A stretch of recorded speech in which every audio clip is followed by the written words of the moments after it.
got The Exorcist, Believer. Thank fuck.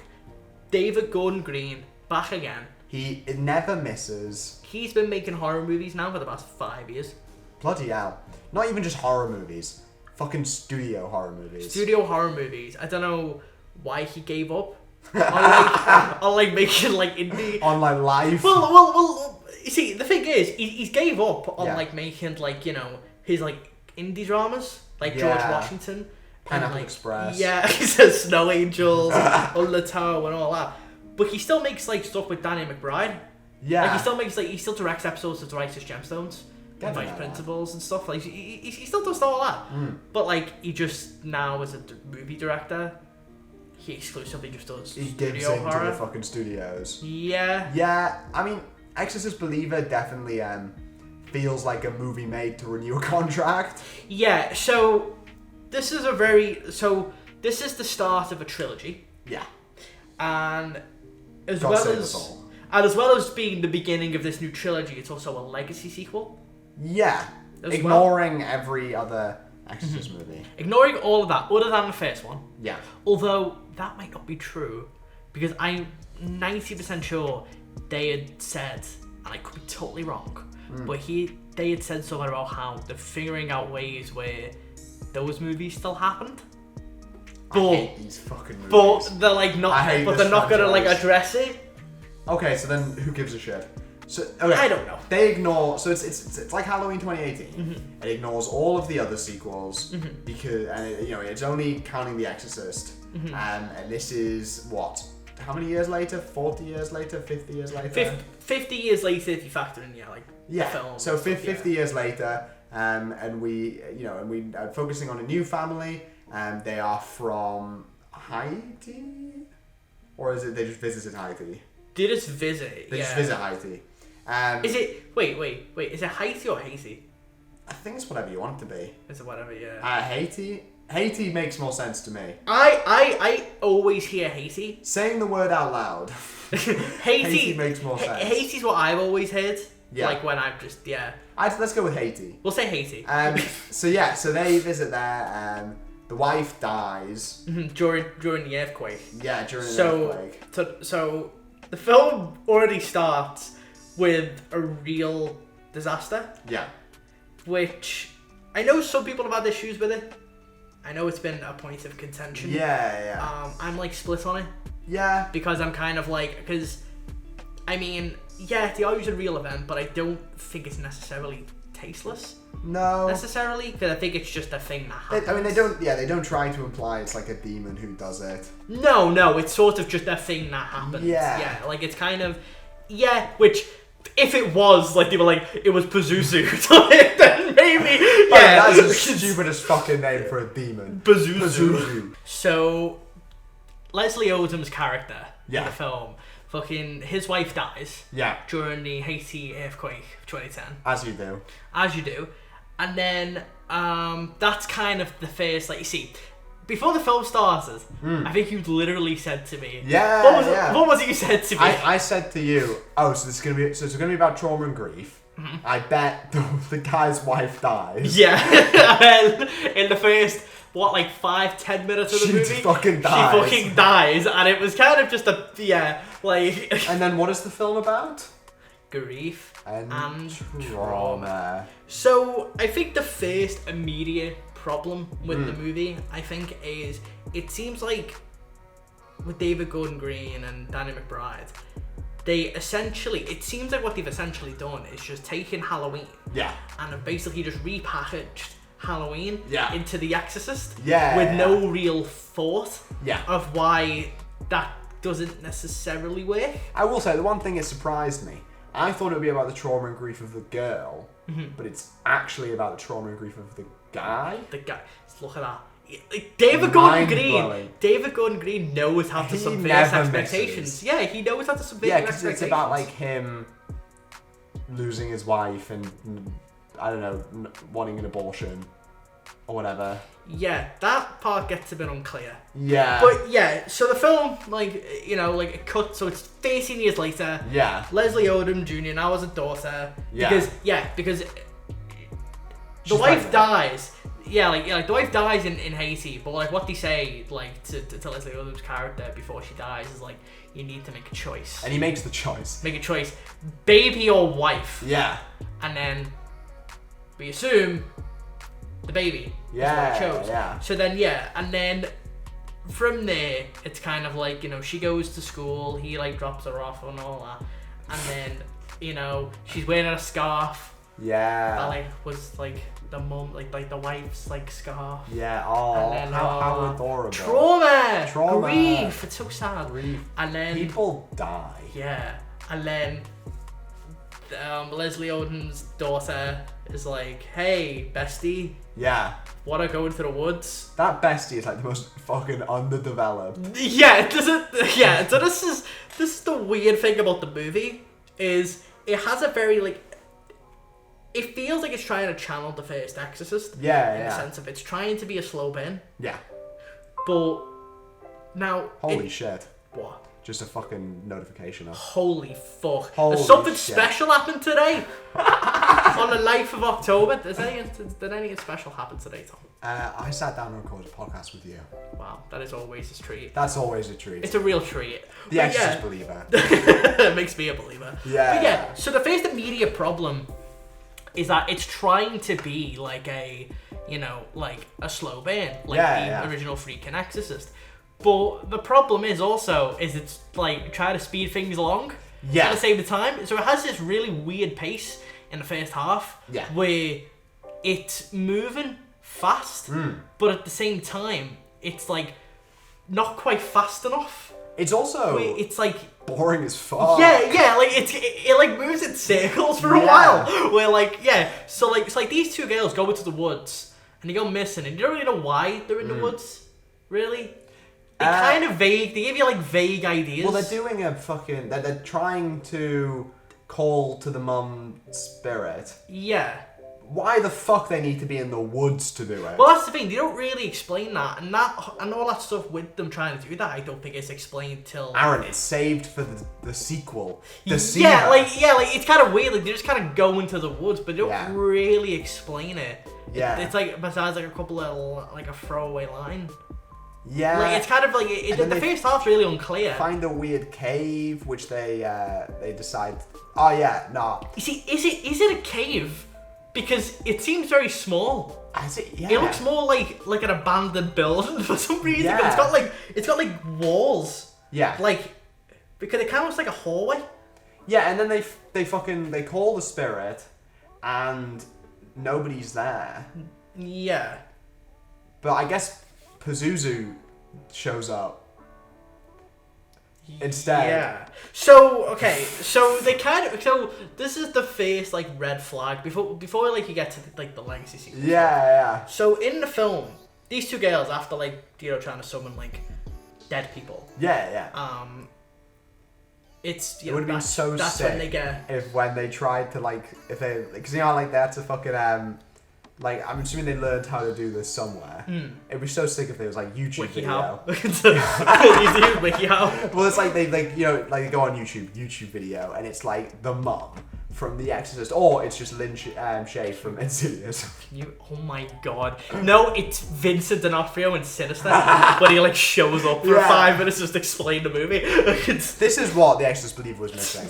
More crossovers. It needed Vincent D'Onofrio to come in and tell them that they got a Pazuzu problem. But yeah, so these girls disappear.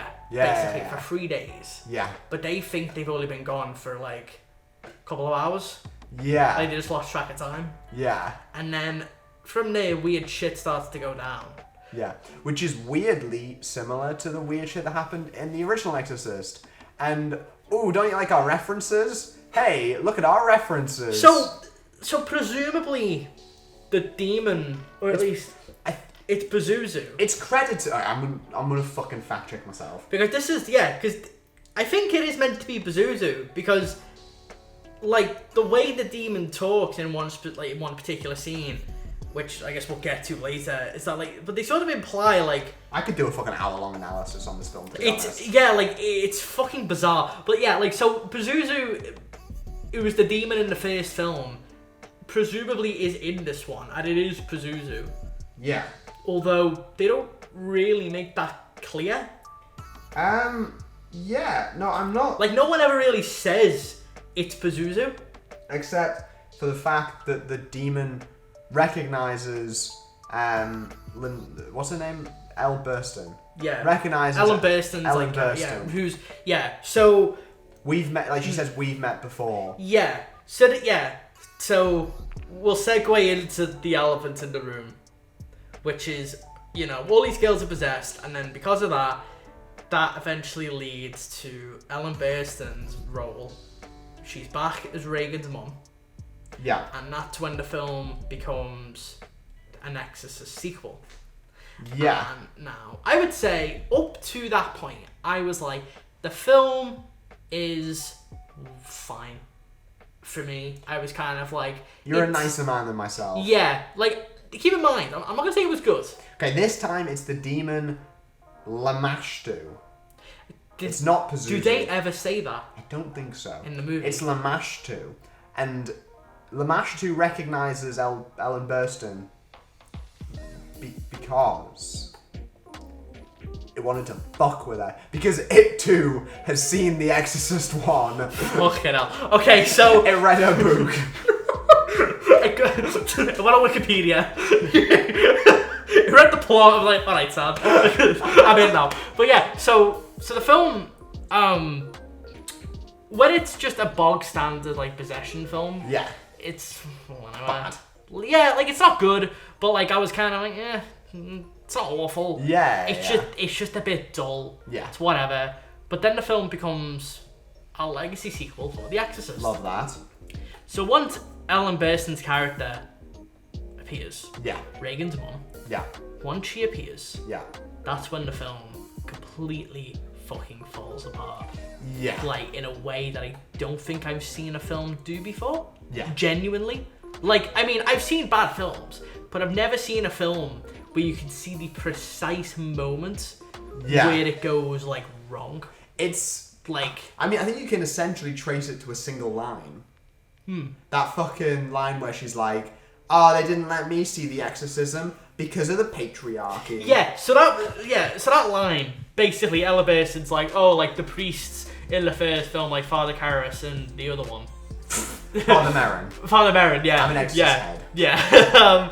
They would let you see Reagan because of the patriarchy. Yeah. But it's like, that line to me already is like, okay, so these people, so whether it's intentional or not, it seems like they've completely misread the original film, because the reason why they did that was not because of the patriarchy. Yeah. It's because they didn't want Reagan's fucking mum to die. Exactly. Because they literally risked their lives. Both of them fucking died. They literally risked their lives. Like they went in not knowing if they were going to survive or not, and they didn't. They risked their lives to save... Do you reckon when Ellen Burstyn said that line, her fucking soul erupted from like, her because body? that's the thing, it's like, that's what's weird about the film, is like, to me, like, when it's just like legacy, like, sequel, it's like at best, it's just poor writing. Yeah. But at worst, it's like wildly disrespectful to the film, and a total misread of it, and it's like, I don't know, because like that line especially, because I'm like,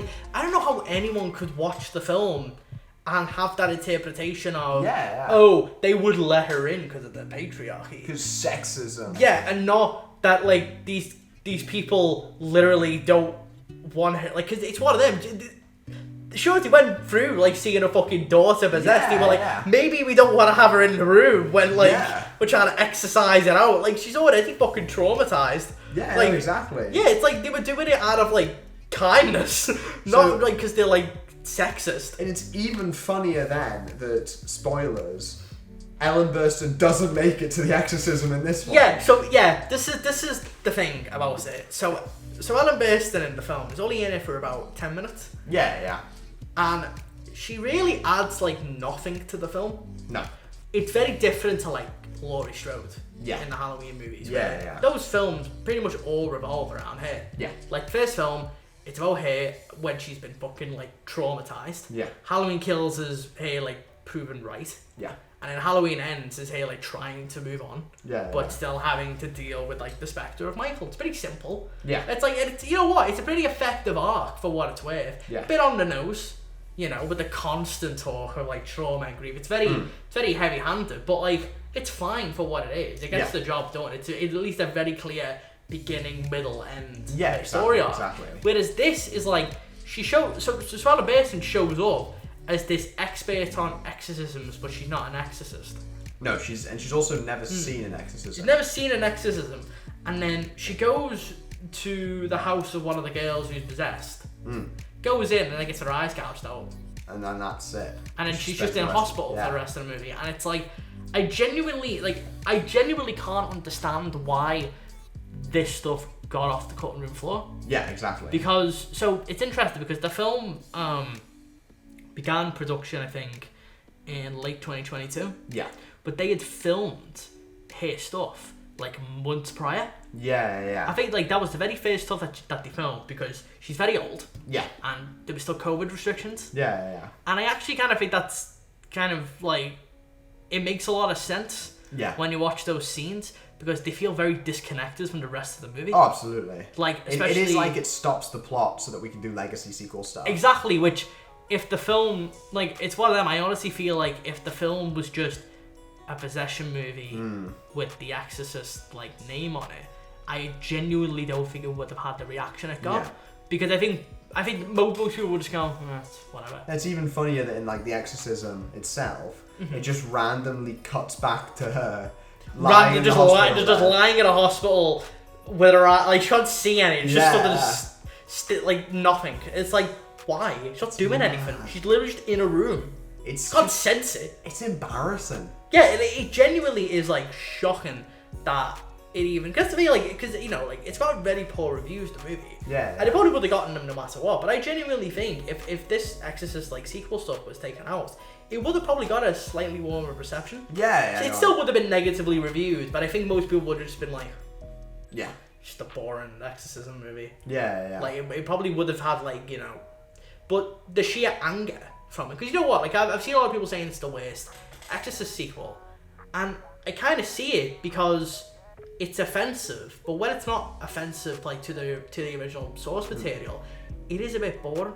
Yeah. Because one thing you could say about the Exorcist sequels is they're all weird. Yeah. And strange. But this is the safest fucking... Exactly. This is the safest, but then when it's not being safe, it's just wildly disrespectful. Yeah. So absolutely. It's like it can't pick. Yeah. What it wants to do. Well, even the fucking legacy sequel stuff feels safe. Yeah. Like I know it's obviously disrespectful as fuck, but it's doing it in a way where it's trying to be, you know, as appealing as possible by going. I mean, oh, isn't this old film, you know, so not woke? I'll probably give it too much credit, but I am glad he didn't just give it a gun. Yeah. Which that's like the legacy sequel thing now. Yeah. Every legacy sequel for a horror movie, just like let's just give the final girl a gun. Yeah. And that's just. I'm glad I didn't do that, but I'll probably give it too much credit because I think what they did was far worse. Yeah. Like let's just have this. Like there was an interview about like a few days ago where David Gordon Green said that William Friedkin didn't see the film. Yeah. Prior to its release because obviously he passed like a month prior. R.I.P. And yeah, and like it was funny because he was like, you know, like I really like wish he could have got to see it. I would have been very curious what he would have thought of it. And then there was like and then like I think people must have found like a thing that Friedkin had said where he was like, one of my most like proudest works is now being taken over by the director of Pineapple Express. And like I think he said like when I die I'm gonna haunt David Gordon Green, and that's not even like an exaggeration. He genuinely said that. That's so funny. And I'm like, and I do wonder, is William Friedkin haunting David Gordon Green right now? I hope so. He might be. Because is this why he's changed his mind about the fucking It might be because so this is the start of a trilogy. Yeah. And David Gordon Green a few months back was seemingly committed to doing all of them. Yeah. They've dated the newest one. Yeah. So it's Exorcist Believer, Exorcist Deceiver, and then Exorcist Trimester. Yeah, whatever that one. Yeah. It's gonna be called. That's so Deceiver's coming in April 2025. Yeah. They're not yearly, which surprised me. Yeah. I figured they would have I'm tried more than to. happy to wait. Yeah, but I As thought far away from me as possible. like I thought they were gonna try and get them out like every Yeah, October. no, I get what you mean. That's what I figured. It was gonna be like Lord of the Rings.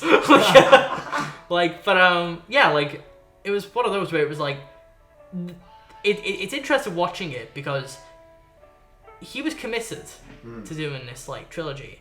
And there are definitely ideas being set up. There's very much like it very much has sequel base in it. Yeah, it's not like Halloween 2018 where it kind of is its own thing. Yeah. And the sequels kind of just exist. Like they could have stopped it with 2018 and just absolutely stayed there. Yeah. But they didn't. God bless him. Exactly. We got Evil Dies tonight. Evil did die. Exactly. It was fantastic. Yeah. But yeah, like it's one of those where like it seems like they're committed to this trilogy, which I'm very curious to see if this ends up actually happening. Yeah. I feel like it will because apparently Universal spent $400 million for the rights to the whole like franchise. Holy shit. Which I'm like, they're gonna probably want to do the trilogy. Yeah. But it's not flopping necessarily. No. But I don't know if it's gonna have legs because it seems like people don't like it.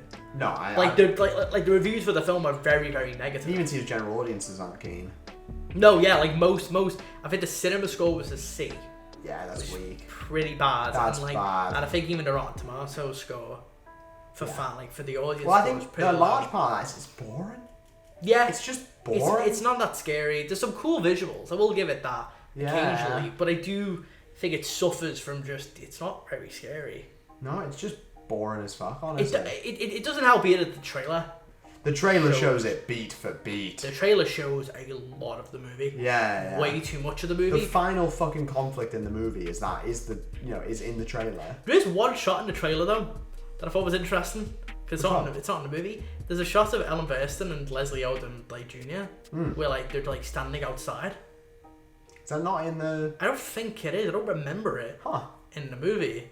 I could be wrong, but it was kind of like a hype shot almost where like they're looking at a house. Yeah, and I imagine. I mean, like I'm assuming it's meant to be where, like it was going to be in that scene where they go into the house and their fucking eyes are like gouged out. Yeah. But it's like like there's stuff that's just not in the movie Release too. But like the DGG cut. You know what? I do wonder. With this like legacy sequel stuff. Yeah. Was it a DGG decision? Or was it a studio decision? I'd be very interested, like, who decided that? Oh, no, absolutely. Because it does feel like a studio thing, but it also would not surprise me, though, if it was a Gordon Green I decision get that. too. I don't know. No, I'd be interested to, but at the same time, there's nothing that could be done to this movie to make it work. No, I mean, that's the thing. I think there's fundamental problems when it's just such a brutal misread of the entire like concept of the Exorcist. The Exorcism itself is weak as fuck. Yeah. Like it's just very safe. There's nothing really new that it does. There are a couple of bits in that that I think are kind of neat. Oh, there's like the odd image. Yeah, like the priest. Yeah. Have like his head like fucking whatever. But you know what though? I kind of wish the film had more of that. Though.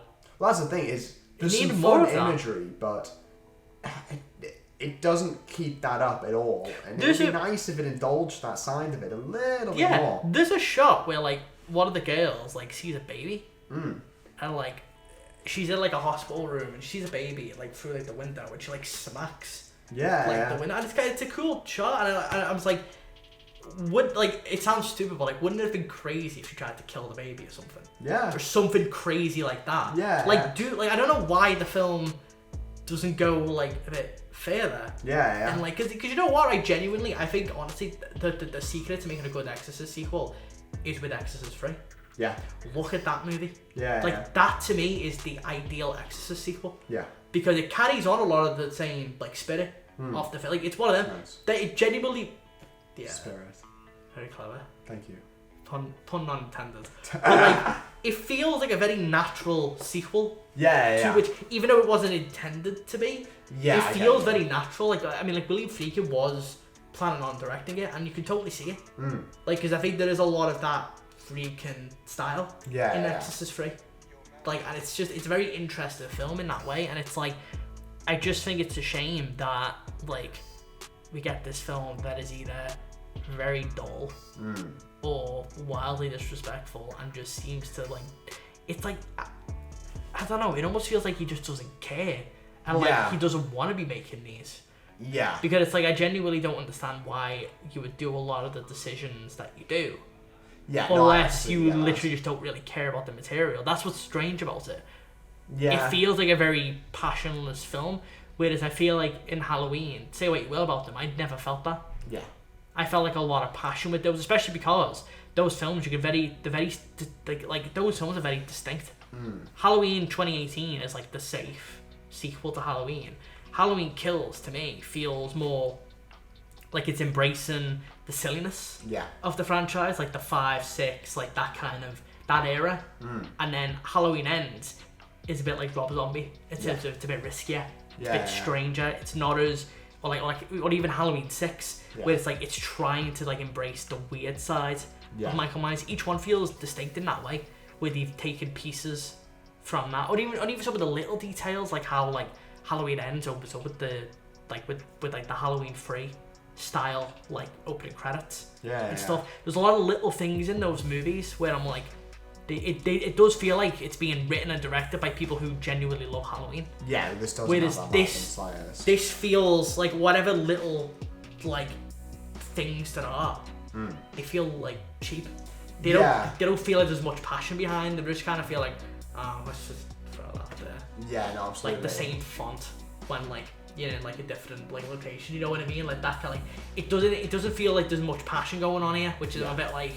So why the fuck have they committed to a full trilogy? Yeah. And that's the thing, is like, I do think an Exorcist sequel could work because we've seen it work. Exorcist 3 works. Yeah. I do think you could make a modern day sequel and it could work. You just have to look at the original film and pay attention to it and see why it works. You can't just, because that's like, because Freakin's The Exorcist is such a specific film. Yeah. It's so like, the tone is unlike anything I've seen, and you've got to try and capture that, and it's very fucking hard. I mean, don't get me wrong, I mean, I'm not gonna envy the position that these writers are in, but it also just feels like what they were doing here just doesn't work. No, it feels like the laziest version of itself possible. Yeah, because I know they're capable of doing some interesting things. I will give it this, I do think the film ends, I mean, the stupid fucking monologues aside, there are a couple of threads fucking for a sequel. Family, Scrubs. Yeah, exactly. Yeah, like there are a couple of threads in that like last 10 minutes or so that I think could genuinely be really interesting. Yeah. Which is one of the little girls is there's a scene where like the two girls when they're possessed basically say that you've got to choose one to save, and then but it ends up being a trick, and when the white family will say. Picks their girl to survive, it turns out it's no, you're not picking which one to live, you're picking which one to die. So she gets dragged, so the girl who was possessed goes to hell. Yeah. And it's an interesting idea, presuming the film, the next one does continue with that. Do you think it's a bit weird that the film ends with like a monologue where the like families will get back together and they'll grow, and it's like not being funny, like, but I don't think me and my wife could ever like amend our relationship when our daughter has just been sent to hell. No, literally. By us. Yeah. I don't really think we could redeem. Like, I think the relationship is beyond repair. At that point, I've gotta be so real. Like I don't really like. I don't know. If my wife did that, I'd be like, don't know if I like that love. Like, no, exactly. Don't know if I'm into that. Like, it's a very like it's weirdly downplayed. Yeah. But I still think the idea could be interesting for a sequel. Yeah. No, I mean, an Exorcist movie where they go to hell. Yeah. Is like genuinely. The only way I think they could fix this is if, I don't know, David Gordon Green just takes a load of cocaine and just makes a sequel that's fucking nuts. Yeah. Go crazy with it. Yeah. Like, because you know what? Halloween Ends. Although I don't like the last like 10 minutes, I legitimately really like that film. Yeah. And I think it's doing some really interesting stuff. Yeah. That I think got way too much hate. Yeah. way too much hate for something that, you know, quite frankly, was a lot braver of a choice. You know, having the film mostly focus on this other character, like, was an interesting idea. And even though not all of it worked, I'm still glad we got a Halloween movie that was different. Yeah, no, absolutely. And it wasn't just another, I mean, though it becomes that at the end, it's not just another Michael versus Laurie fight. Yeah. Because we've already fucking had that. No, and like, it would be interesting to see the Exorcist's take on that. That's what I want them to do. Yeah. I want the next ones to be weirder. Yeah. That's why though it's unlikely, that's why I'm hoping to Christ this film is kind of like they've gotten it out of the system. Yeah. A safe movie. Yeah. Hopefully the other two are a bit wackier. Yeah, and a bit just fucking strange. stupid. Yeah, because you know what? I'd rather embrace the stupid than do whatever the fuck this is. Because this just doesn't work. Absolutely. Like, I mean, presumably Reagan's in the next one because she shows up at the end. Yeah. Says hello to her mom. It's there. It's a very weird scene. Yeah. Why would she know the mum's there? Like, maybe in the news. I guess. Maybe it was in the news. But, so, yeah, like, so, I don't really, because the Reagan stuff's weird because, I mean, just in general, the whole, like, legacy stuff feels weird because no one wanted to do it. Yeah. Because, like, Linda Blair didn't want to come back. No, but and Alan Burstyn didn't want to come back either. No, yeah, it was kind of just... Money. Yeah, it literally was just they gave him more money. And you were like, Yeah, sure. yeah. Like, but that's what's weird about it. Like, because say what you will about the Halloween movies, but, like, Jamie Lee Curtis absolutely adores Laurie Strode as a character. Yeah. She absolutely loves that character. And one thing that, because it's so fascinating watching, like, behind the scenes, like, things for, like, for the Halloween trilogy, because she's really involved with that. Yeah. And, like, she was incredibly involved in terms of where Laurie was as a character. Yeah. Like in some ways, she practically wrote a lot of that herself. Like, she genuinely has, like, a lot of appreciation for the character. That's really and, like, sad. when she wasn't showing up in, like, these Halloween movies, it wasn't because she was just demanding more money, but it was because she wanted her character to be, like, done well. I mean, she was in Halloween Resurrection. I'm gonna give her that. Which, they kill her off in the first 10 minutes. Don't know why she did that, but Love that. it's one of them where, like, she genuinely loves that character. Yeah, and has a lot of appreciation for it. So, though she probably did get a boatload of money for it, she also does enjoy that character and being in that role. Because, I mean, it's the role that got her fame, but also as well, it's a character that she really made her own. Yeah. Whereas this one is like, it's not. I mean, that's not to say that, like, you know, like, these two actresses don't love their characters. Absolutely not. But it seems just clear that, like, these people don't really want to be here. Hey, they probably read the script. Yeah, and they were like, shit, but I gotta go pay the out of it. Which I don't blame them. But it's like, you know, I mean, like, Sigourney Weaver was the same with the Alien movies. She was done after, like, Aliens. Yeah. And stuff. And, like, literally every time she was, like, showing up one, she was like, okay, can you just, like, kill me off? I love that. In one of these eventually. Because, like, she love that. just wasn't interested. But, like, which is fine. Yeah. Like, it's, you know, it's one of them. Like, you know, some characters do just run the course. But it's like, and I feel like that sort of attitude from them, though it's completely understandable, I think it's just kind of why this one doesn't work. Yeah. It's a very passionless movie. It feels more like a corporate Exorcist movie. Well, it feels like something that was put on a release schedule. Yeah. Like, ooh, Exorcist is popular. Let's get this out. Which is mad because it's fucking 20 years after the last one. Yeah. Which, like, Exorcist is popular for the first movie. Wasn't this one originally meant to be a reboot/remake? And then... I don't really know, because... And then people said, we don't want that. And David Gordon Green went, well, actually... Well, that's the thing. I mean, honestly, I wish it was just that. Yeah. I feel like it could have been kind of a cool idea if it was just a completely standalone movie, and then maybe, I don't know, they make the discovery of, like, the demon was Pazuzu or something. Yeah. And then that's how you could connect it. Yeah. But, like, I don't know, like... Split style. Yeah, like, it could be something like that, and maybe it ends with, like, Reagan's mum in, like, a cafe, like, watching the TV, and, like, Pazuzu's returned. So, like, sort of, like, I don't know, but, like, it's, like, that's the thing, is, like, the film just feels off from the start. Like, it doesn't... This just feels wrong. Yeah. Whereas, like, the Halloween movies, like, I mean... I love this is just fucking 40 minutes of you defending the Halloween movies. No, because that's the thing. Because honestly, like, because for me, like, that's why this movie is so disappointing to me. Yeah, no, because I'm absolutely. someone who's genuinely really enjoyed the Halloween trilogy from start to finish. Which, you know, Halloween Kills is not a great movie, but I have a lot of fun with it. Yeah, no, absolutely. It's a very silly movie that I have tons of fun, and I could happily watch that. Yeah. And I mean, and it's weird in some ways, like, people who hated that movie but went to go see Exorcist Believer, you will fucking appreciate Halloween Kills more now. Yeah. Because at least you'll have fun with it. Yeah. You know what I This is mean? fucking boring. Yeah. At least you'll actually watch like Halloween Kills and have a bit of fun, because some of the kills are cool as fuck. Yeah. And like, you know, and it's silly and it's funny. Yeah. But like, I don't know. Like, it's just, I really, really hope, like, if this is a trilogy and if they do commit to it, it's just a lot better than what we got. 'Cause it's Absolutely. not good. Absolutely.